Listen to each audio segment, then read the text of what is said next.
Seorang ibu dan pria kumpul kebunnya di Kabupaten Malang menganiaya dua orang anak kandung sang ibu yang masih di bawah umur.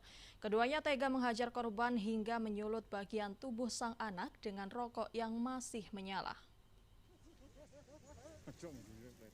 Seorang ibu dan kekasihnya ditangkap Satreskrim Polres Malang dalam kasus penganiayaan terhadap anak di bawah umur.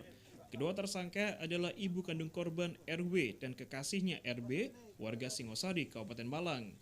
Setelah bercerai dengan suaminya AF, RW hidup bersama kedua anaknya AS dan AE yang berusia 14 dan 4 tahun.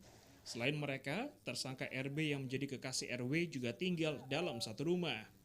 Penganiayaan terhadap bocah AS dan AE dilakukan sejak bulan September 2022 hingga Mei tahun ini.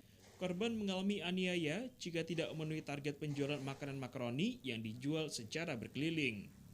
Kasus ini terungkap setelah ayah kandung korban melapor ke Polres Malang.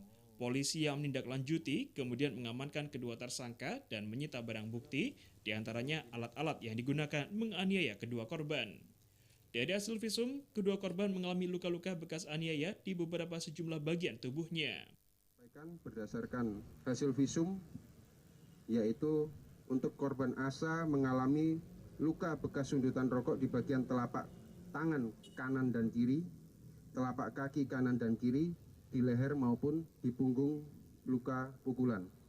Lalu untuk saudara AER, hasil visumnya adalah mengalami luka bekas sundutan rokok dan korek api di bagian mulut, telapak tangan kanan dan kiri, dan leher di bagian belakang.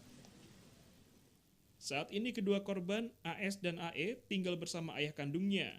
Polisi menjerat kedua tersangka dengan pasal 44 ayat 1 dan 2 Undang-Undang Nomor 23 Tahun 2004 tentang penghapusan KDRT dalam rumah tangga dengan ancaman penjara 5 tahun lamanya.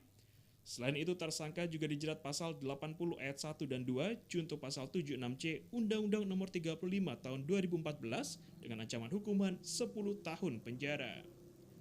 Dari Kabupaten Malang, Saif Hajarani, iNews melaporkan.